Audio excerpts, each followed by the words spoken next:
Olá pessoal, sejam bem-vindos a mais este episódio da F Academy. Hoje nós vamos falar sobre a distribuição do RAID Server com Linux.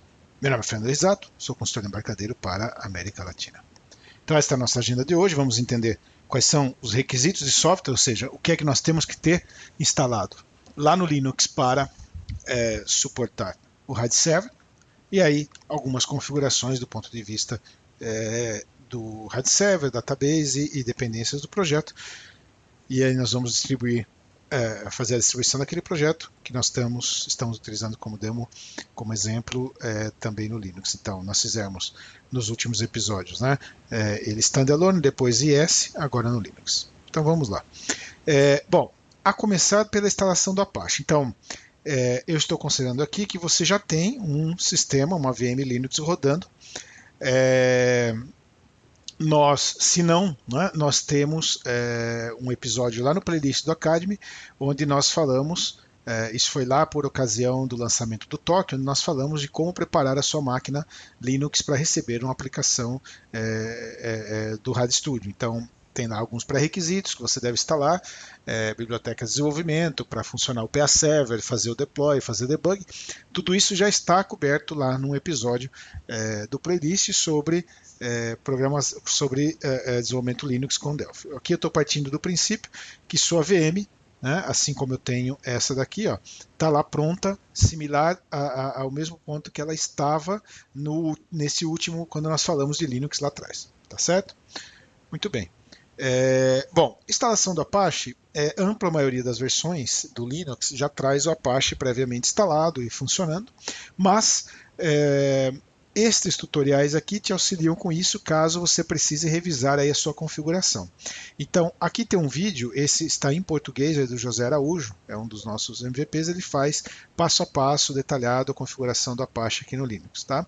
Tem dois outros tutoriais aqui, um para Ubuntu, ele está fazendo aqui também no Ubuntu, um para Ubuntu, esse para Red Hat. Tá, ok? Então isso, seguindo esses caras aqui, você vai terminar. Eu vou fazer aqui um login. Estou aqui numa máquina virtual Windows agora. Eu utilizo esse WinSCP, esse cara, ele é uma ferramentinha, inclusive criada em CBuilder, tá? No nosso CBuilder, que permite você conectar hosts Linux, né? E aí facilmente navegar aqui por diretórios, copiar arquivos, né? Isso aqui vai ser bastante útil aqui no nosso processo.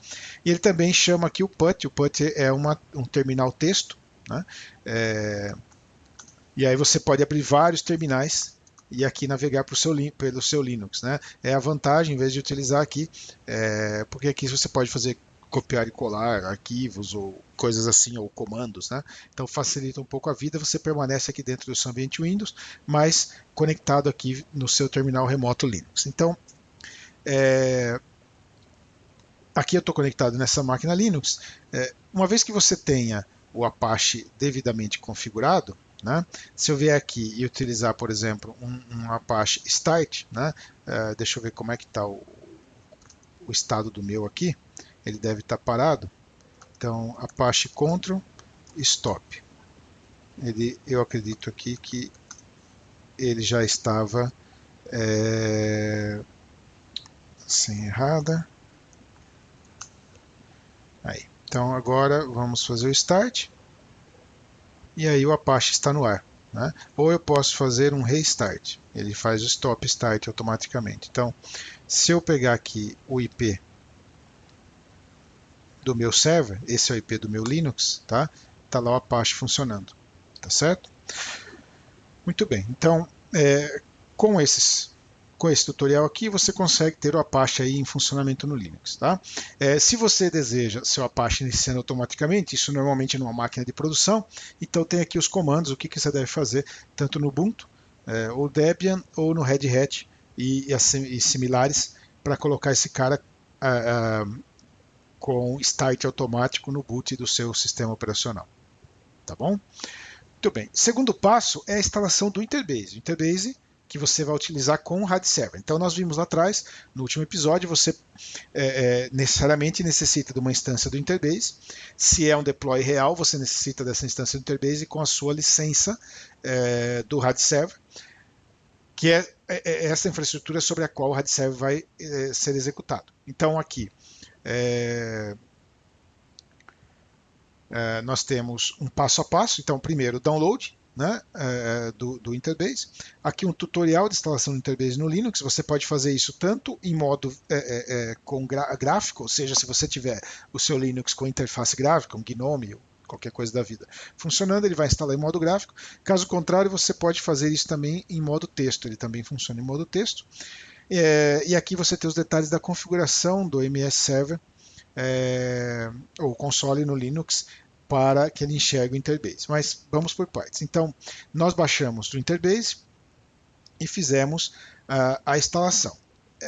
Lembre-se que, conforme já foi comentado, eu devo utilizar o Interbase como back-end do RAD Server e posso também utilizar o Interbase, eventualmente, como os dados do RAD Server, né, da sua aplicação. Mas pode ser aí qualquer outro banco também que da sua preferência ou algo que você já tenha as suas aplicações.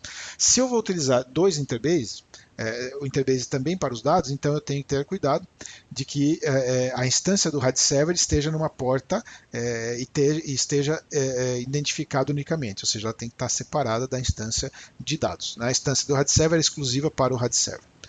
Isto feito, você tem aqui os comandinhos para fazer o start e o stop do Interbase e aqui um tutorial de como iniciar o Interbase com o sistema operacional, ou seja, no boot do Linux. Tá? Então, voltando aqui para o Windows, eu tenho essa janelinha aqui, eu vou navegar.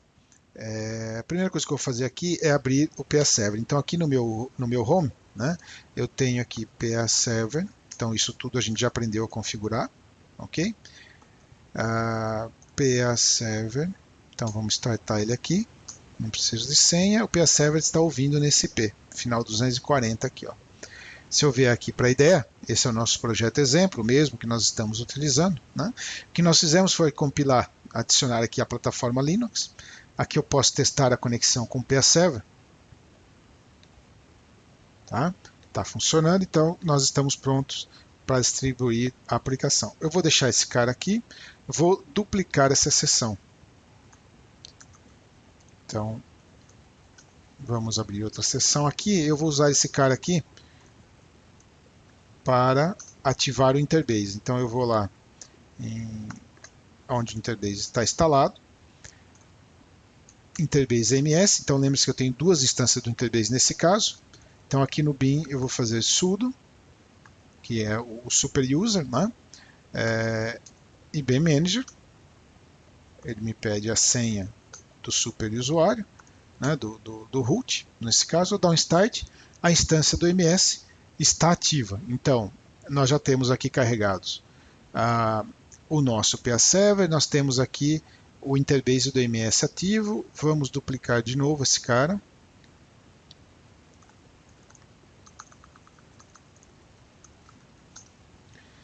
Vamos lá de novo no Interbase, só que agora, ao invés do Interbase MS, eu vou utilizar aqui o Interbase, que é uma base, uma instância para desenvolvimento, para teste da aplicação, né, onde estarão meus dados.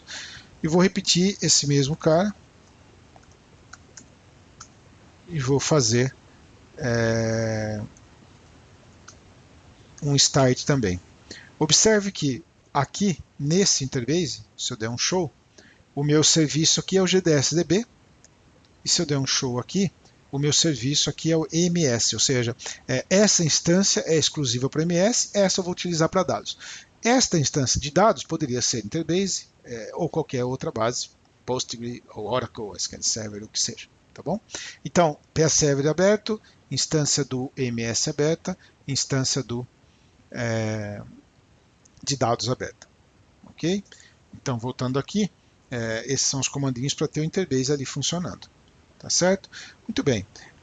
Configuração agora do RAD Server. Então, o que é que nós precisamos distribuir e levar para o Linux? Veja que aqui no Linux a coisa é um pouco mais simples do que nós fizemos lá no IS. Tá?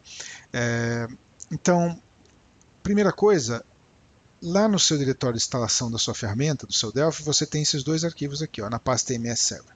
Esse .tar, esse tar são todos binários do MS, e um script de instalação. Tá? Então, se nós olharmos aqui, isso está localizado No meu caso, né, aí você tem aí seu diretório de instalação. Aqui, ó, MS Server, esses dois caras que nós vamos levar lá para o Linux para instalação. Bom, como é que eu copio esses arquivos lá para o Linux? Bom, esse carinha aqui ajuda a gente em muito, porque basicamente você vai localizar aqui os arquivos, ó.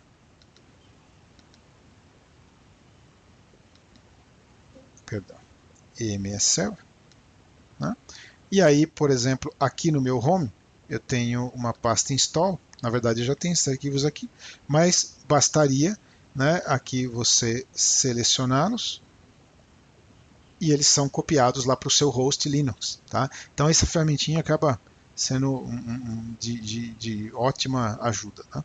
Então, copiado aqui para o Linux, via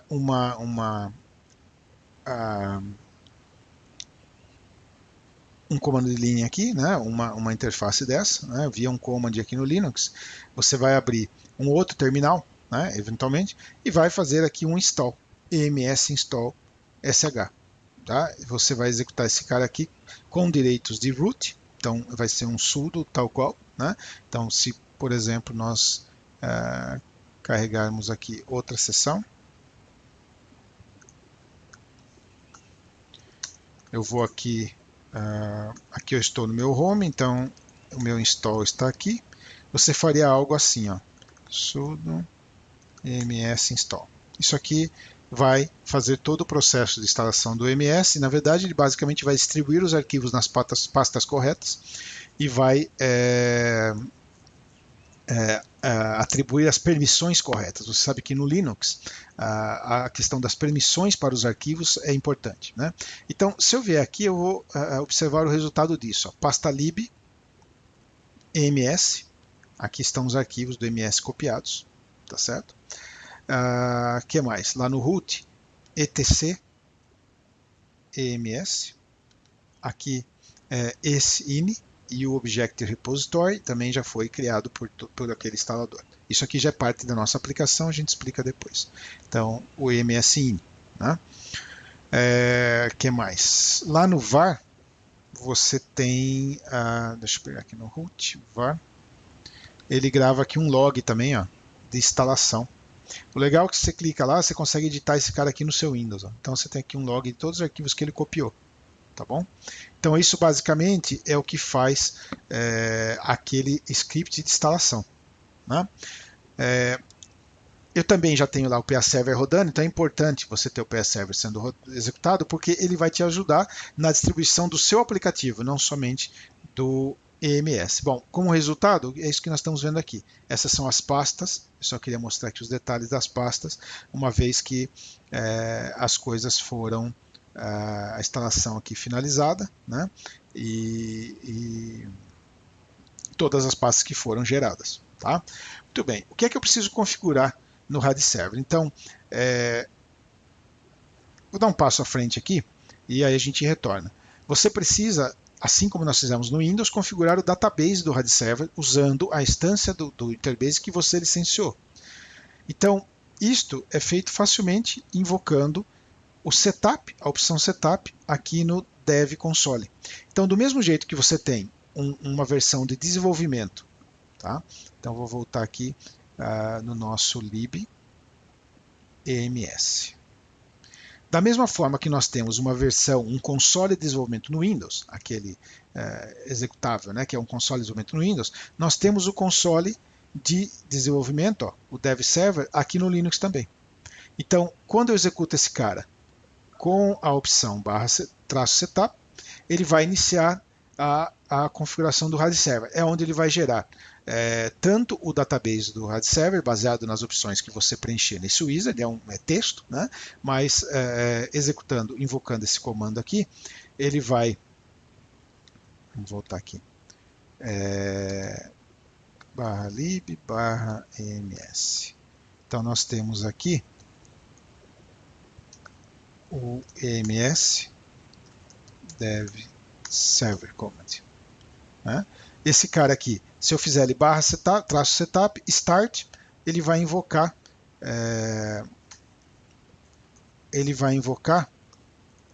ó, setup start, eu não vou seguir, né? Ele vai invocar aqui o script o wizard de instalação, ou seja, criação do database do RAD Server.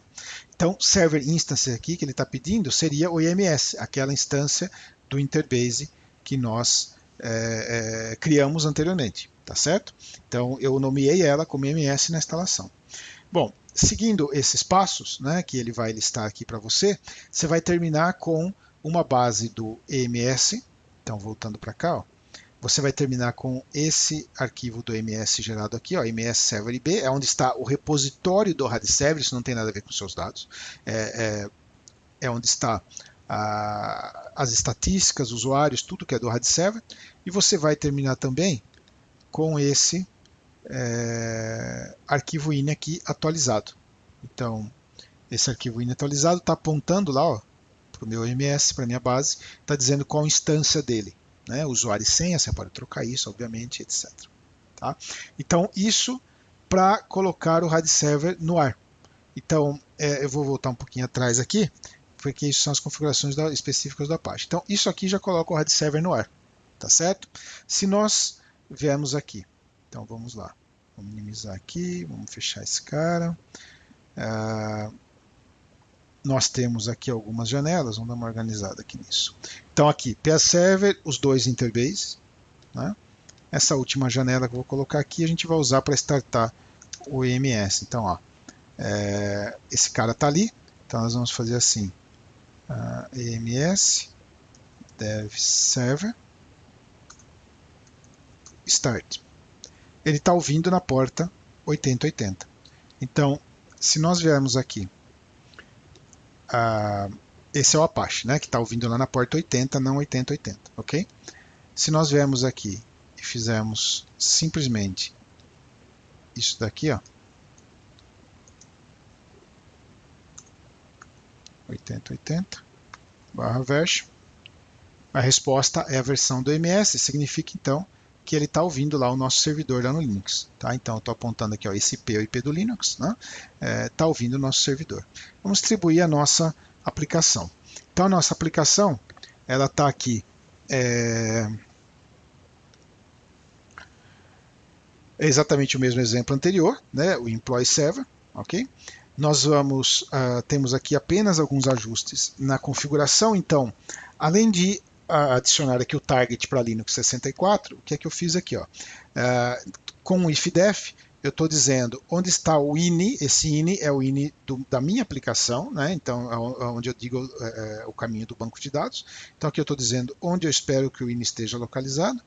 Se for o Windows, a gente está mantendo aquela configuração para o Windows que funciona no IS. Tá? Bom, carregado o arquivo, ele vai preencher aqui os parâmetros de conexão do banco de dados, o resto é o que você já sabe, a serialização do JSON aqui no GET.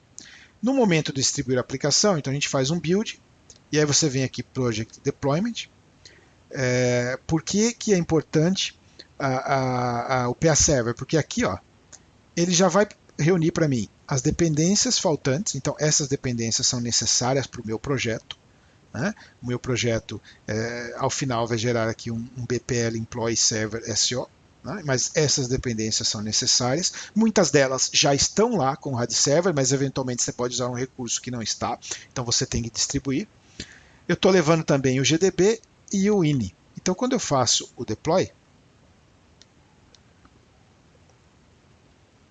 feito, né? Se eu voltar aqui para o nosso WinSCP, eu vou posicionar aqui no meu home. Aqui no meu home, eu tenho aqui a pasta scratchdir do PA Server. Tudo foi copiado aqui para dentro. Ó. O GDB, o INI e as dependências. O que eu preciso fazer? Simplesmente, eu mando esses caras lá para a pasta duplicar. Né? Eu vou mandá-los para a minha pasta lá do lib.ems. Né? Não vou sobrescrever aqui agora, mas quando você fizer aqui um OK, ele vai sobrescrever os arquivos lá no lib.ems. E esse arquivo employ Linux, eu vou mandar ele lá para o etc ems, que é onde eu estou esperando que ele esteja. Então, se nós revisarmos as coisas aqui, ó, lib ems, eu tenho a minha BPL, né? Então, o BPL Employee Server, ok? Eu tenho o meu IBE, o banco do RAD Server, mas tem aqui o meu Employee GDB também. E vamos examinar aqui também o INI. Então, etc EMS. Primeiramente, o Employee Linux, eu estou simplesmente apontando onde está esse banco de dados, instância GDSDB, tá? Usuário e senha, ok? E o meu MS-INI, além de apontar lá para o banco do MS, aqui eu estou carregando aquela BPL. Aqui, a BPL Employee Server, dando um nome para ela, Employee. Ok? Isso é o que eu preciso configurar. Então, isso estando configurado, tá? E o nosso servidor ativo, então eu teoricamente posso tomar isso aqui e vou fazer aqui, ao invés de version,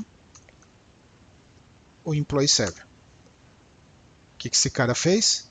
Esse cara bateu lá no servidor, ó, serializou o método get, né? Executou o método get, perdão, e serializou o JSON para nós. E estamos exibindo aqui no browser, então eu estou apontando lá para o meu servidor Linux com o RAD Server em execução. Tá certo? Então, essa é a infraestrutura que você precisa ali e colocar o servidor ali de desenvolvimento no ar para rodar com o RAD Server. Tá? Finalmente, você tem a questão da distribuição disso embaixo do Apache. Então, o que acontece? Lá no Apache, você vai fazer essa configuração. Então, uma vez o Apache instalado, lá no httpd-conf, você vai carregar os módulos do RAD Server, apontando lá para o lib, para onde eles estão. Então, nesse caso, é o SO do RAD Server. Né? As configurações do INI são as mesmas.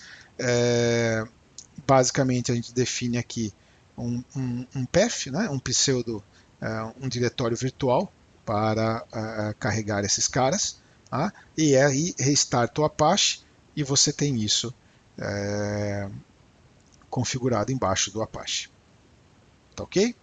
Então isso com relação à distribuição do RAD Server em Linux. Aqui nós temos materiais adicionais, são basicamente, eu estou repetindo esses materiais extras, além dos links que eu já coloquei, né, durante a apresentação, para que você tenha essa documentação em mãos. Tá ok? Muito obrigado pela presença de todos. Aqui vocês têm meu contato, Fernando Risato em Twitter e fernandorisato.embarcadeiro.com. Meu e-mail, e por favor siga-nos nesses canais do Facebook. Esses são nossos principais canais de contato com a comunidade. Nós vamos agora para uma sessão de perguntas e respostas ao vivo. Muito obrigado mais uma vez pela presença e vamos lá.